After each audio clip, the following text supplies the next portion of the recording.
இது மகிமை நேரம். கர்த்தருக்கு ஸ்தோத்திரம். இந்த நாளின் காலை வேளையிலே இந்த மகிமை நேரம் நிகழ்ச்சியின் மூலமாக உங்களை சந்திப்பதிலே மகிழ்ச்சி அடைகிறேன். இந்த வாரத்திலே நாம் தொடர்ந்து கர்த்தர் அவருடைய பிள்ளைகளுக்கு, அவருடைய ஜனங்களுக்கு என்னென்ன நன்மைகளை கொடுக்கிறார், என்னென்ன ஆசீர்வாதங்களை கொடுக்கிறார் என்று சொல்லி நாம் பார்த்து வருகிறோம்.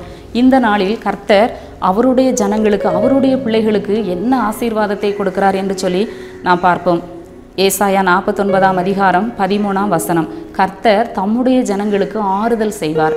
கர்த்தர் தம்முடைய ஜனங்களுக்கு ஆறுதல் செய்வார்.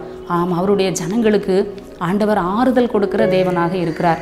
நம்முடைய தேவன் ஆறுதலின் தேவன். நம்முடைய தேவன் சகல விதமான ஆறுதலின் தேவன். எல்லா சூழ்நிலையிலும் அவருடைய பிள்ளைகளுக்கு ஆண்டவரால் ஆறுதல் கொடுக்க முடியும். ஆண்டவர் அவருடைய பிள்ளைகளை ஆற்றி தேற்றுகிற ஒரு தேவனாக இருக்கிறார்.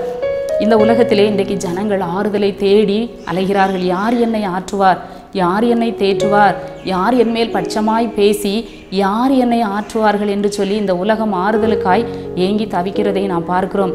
இந்த காலகட்டத்தில் யாரும் யாருக்கும் ஆறுதல் சொல்ல முடியாது. யாரும் யாரையும் சந்தித்து யாருக்கும் ஆறுதலான வார்த்தைகளை பேச, அவங்கள சந்திக்க, விசாரிக்க முடியாத ஒரு காலகட்டத்திலே நாம் இருக்கிறோம். ஆண்டவர் சொல்லுகிறார், நானே உங்களுக்கு ஆறுதல் செய்கிற தேவன். எப்படிப்பட்ட பாடுகளின் வழியாக, எப்படிப்பட்ட சூழ்நிலைகளின் வழியாக நாம் கடந்து சென்றாலும் ஆண்டவர் அவருடைய பிள்ளைகளுக்கு, அவரால் தெரிந்து கொள்ளப்பட்ட பிள்ளைகளுக்கு, அவருடைய ஜனத்திற்கு ஆண்டவர் ஆறுதலை கொடுக்கிற தேவனாக இருக்கிறார். மத்தேயு 2 அதிகாரம் 17 வசனத்திலே பார்க்கிறோம், ராகேல் தன் பிள்ளைகளுக்காக அழுது அவைகள் இல்லாததினாலே ஆறுதல் அடையாதிருக்கிறாள் என்று சொல்லி நாம் பார்க்கிறோம். ஆம், அந்த ராகேலினுடைய பிள்ளைகள், இயேசு கிறிஸ்து பிறந்த பொழுது அந்த ஏரோது ராஜா 2 வயதிற்குட்பட்ட ஆண் பிள்ளைகளை எல்லாம் கொலை செய்கிறான். அங்கே எரேமியா தீர்க்கதரிசியின் மூலமாய் சொல்லப்பட்ட வேத வசனம் அங்கே நிறைவேறுகிறது. அங்கே ராகேல் அழுது தன்னுடைய பிள்ளைகள் இல்லாததினால் அவள் ஆறுதல் அடையாதிருக்கிறாள். இன்றைக்கு ராகேலை போல எத்தனை ஜனங்கள் அழுது ஆறுதல் அடையாதிருக்கிறார்கள். மனிதர்களுக்கு ஆறுதல் செய்யலாம், ஆனால் அந்த ஆறுதல் உண்மையான ஒரு ஆறுதலை அது கொடுக்க மாட்டாது. யோபினுடைய வாழ்க்கையிலே பார்க்கிறோம், எல்லாவற்றையும் இழந்த சூழ்நிலையிலே யோபுவுக்கும் ஆறுதல் சொல்ல அவனுடைய சிநேகிதர்கள் வருகிறார்கள். அவர்கள் யோபுவினுடைய துக்கத்தை இப்போ தூரத்திலே பார்க்கும்போது அவன் உரு தெரியாமல் இருக்கிறான். அந்த அளவுக்கு அவன் சரீரத்திலே வியாதி, பலகீனம், உச்சந்தலை தொடங்கி உள்ளங்கால் தொடங்கி உச்சந்தலை மட்டும் அவனுக்கு அங்கே வியாதி, உரு தெரியாமல் இருக்கிறான். ஒரே நாளிலே தன்னுடைய 10 பிள்ளைகளையும் இழந்து போய் நிற்கிறான். அந்த யோபினுடைய 3 சிநேகிதர்களும் அந்த யோபுவை பார்த்து அவர்கள் தங்களுடைய தலையின் மேல் புழுதியை தூற்றி கொண்டு வஸ்திரங்களை கிழித்து அந்த யோபுவினிடத்திலே இரவு பகல் 7 நாள் ஒன்றும் பேசாமல் தரையிலே உட்கார்ந்திருக்கிறார்கள். ஆறுதல் சொல்ல வந்தவர்கள். அங்கே அவனுடைய துக்கம் மகா கொடிய துக்கம். ஆனாலும் கூட பேச ஆரம்பிக்கிற பொழுது அவர்கள் பேச பேச யோபுவுக்கு ஆறுதலான வார்த்தைகள் அங்கு வரவே இல்லை. யோபுவை காயப்படுத்துகிற வார்த்தைகள் தான் அங்கே வந்தது. ஆறுதலான வார்த்தைகள் அங்கே இல்லை. யோபுவை குற்றவாளியாக தீர்க்கிறார்கள். யோபு பெரிய பாவம் செய்ததுனால தான் இவ்வளோ பெரிய ஒரு சம்பவம் வாழ்க்கையில் நடந்திருக்கிறது. உம்முடைய பாவத்தை நீர் அறிக்கையிடும், நீர் ஏற்கனவே நீர் ஆண்டவரிடத்திலே ஜெபித்திருக்க வேண்டும், உம்முடைய பிள்ளைகளுக்காக நீர் ஜெபிக்கவில்லை, இப்படியாய் அடுக்கடுக்கான குற்றச்சாட்டுகளை வைத்து யோபுவை மேலும் காயப்படுத்துகிறதை நாம் பார்க்கிறோம். யோபு சொல்கிறார், என் சிநேகிதரே எனக்கு இரங்குங்கள், எனக்கு இரங்குங்கள், தேவனுடைய கை என்னை தொட்டது, நீங்களும் என்னை துன்பப்படுத்துவானேன் என்று சொல்லி 10 முறை என்னை நிந்தித்தீர்கள் என்று சொல்லி அவர் அங்கே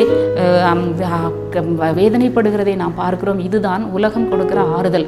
இப்படித்தான் உலக மனிதர்கள் ஆறுதலை கொடுப்பார்கள். தாவீது ராஜா சொல்லுகிறார், நான் துயரப்படுகிற நாளில் உம்மை நோக்கி கூப்பிடுவேன், நான் துயரப்படுகிற நாளில் உம்மை நோக்கி கூப்பிடுவேன். நமக்கு ஆறுதல் வேண்டும் என்று சொன்னால் நாம் துயரப்படுகிற நாளிலே நாம் ஆண்டவரை நோக்கி கூப்பிட வேண்டும்.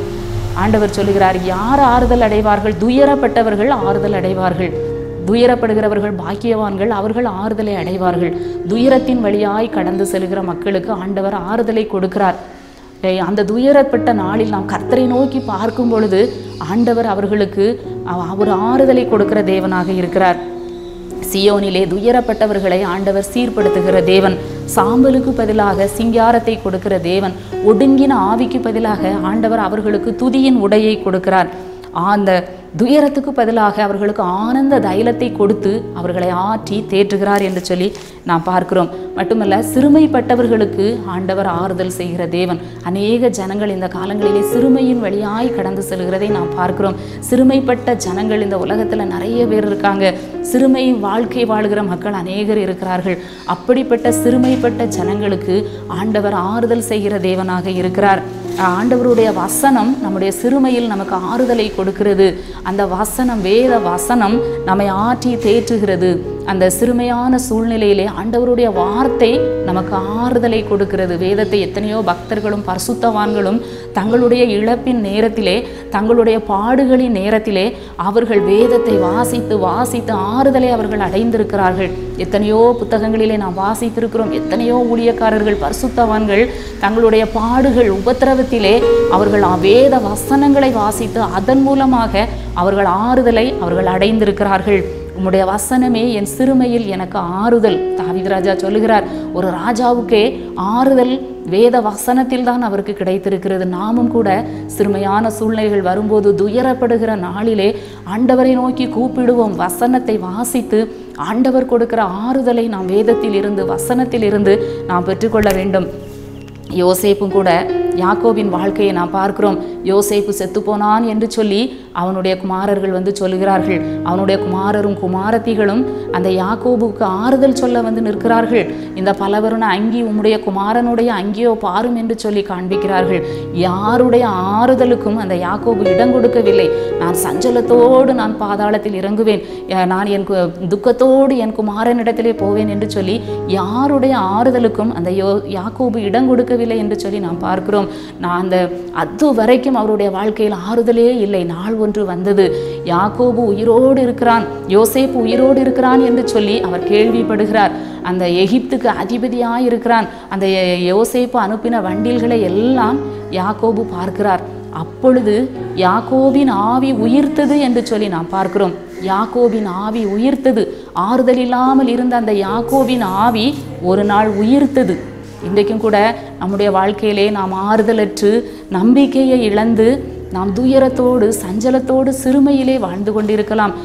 யாக்கோபின் ஆவியை உயிர்த்த ஆண்டவர் நம்முடைய ஆவியையும் கூட அவர் உயிர்ப்பிக்க வல்லமையுள்ள தேவனாக இருக்கிறார். நம்மையும் கூட அவர் ஆற்றுகிற தேவனாக இருக்கிறார். எவ்வளவு சந்தோஷப்பட்டிருப்பார் அந்த யாக்கோபு.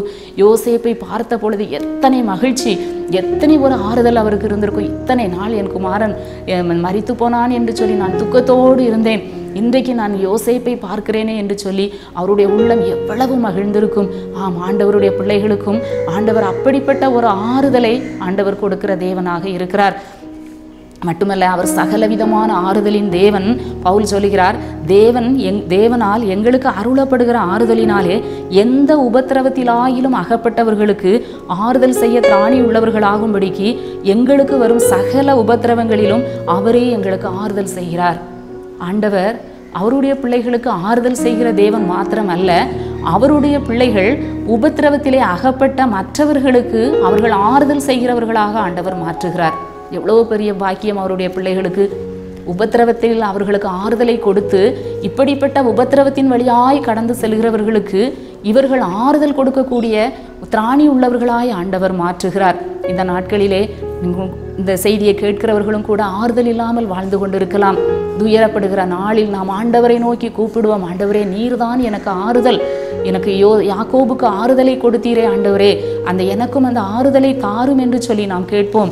ஆண்டவர் நமக்கு ஆறுதலை தருவார். உபத்திரவங்கள், பாடுகள், வியாகுலங்கள் மத்தியிலே நாம் கடந்து செல்வதற்கு, அதிலிருந்து மீண்டு நாம் எழுந்து வருவதற்கு ஆண்டவர் நமக்கு ஆறுதல் செய்கிற தேவனாக இருக்கிறார். மட்டுமல்ல, அந்த துக்கத்திலே நடக்கிற மக்களுக்கு, சிறுமையில் நடக்கிற மக்களுக்கு நாம் ஆறுதலை வழங்கக்கூடிய ஒரு கருவியாக ஆண்டவர் நம்மையும் எடுத்து அவர் பயன்படுத்துகிற தேவனாக இருக்கிறார். நாம் ஒரு நிமிடம் ஜெபிப்போம். எங்கள் நல்ல தகப்பனே, இந்த நல்ல காலை வேளைக்காக உம்மை துதிக்கிறோம், உம்மை ஸ்தோத்தரிக்கிறோம். அப்பா, சகலவிதமான ஆறுதலின் தேவனாக நீர் இருக்கிறபடியால் உமக்கு நன்றி செலுத்துகிறோம் சுவாமி. சிறுமைப்பட்ட ஜனத்துக்கு நீர் ஆறுதல் செய்கிற தேவன் அப்பா. நானே உங்களுக்கு ஆறுதல் செய்கிற தேவன், ஆற்றி தேற்றுகிறவர். ஆண்டவரே, எங்களுடைய சிறுமையை கண்ணோக்கி பார்க்கிற தேவன். ஆண்டவரே, ஆறுதலை கொடுக்கிற தேவனாக இருக்கிறீரப்பா. எங்களை மற்றவர்களுக்கு ஆறுதல் கொடுக்கிற ஒரு மக்களாக, ஒரு கருவியாக நீர் எடுத்து பயன்படுத்துகிற தேவனாக இருக்கிறீர். ஆண்டவரே, இந்த வேளையிலும் கூட ஆண்டவரே, யார் யார் ஆண்டவரே உபத்திரவத்திலே, துன்பத்திலே, துக்கத்திலே சோர்ந்து போய் இருப்பார்களோ அவர்களை எல்லாம் ஆண்டவர் ஒரு விசை ஆற்றி தேற்றும்படியாக நாங்கள் ஜெபிக்கிறோம். ஆண்டவரே, சாம்பலுக்கு பதிலாக அவர்களுக்கு சிங்காரத்தை கொடுங்க ஆண்டவரே. துயரத்துக்கு பதிலாக ஆனந்த களிப்பை கொடுங்க ஆண்டவரே. ஆண்டவரே, அவர்களுக்கு ஒடுங்கின ஆவிக்கு பதிலாக துதியின் உடையை கொடுத்து அவர்களை மகிழ்ந்து களிகூற பண்ணும்படியாய் ஜெபிக்கிறேன். மீட்பர் இயேசு கிறிஸ்துவின் மூலம் ஜெபங்கேளும் நல்ல பிதாவே, ஆமேன்.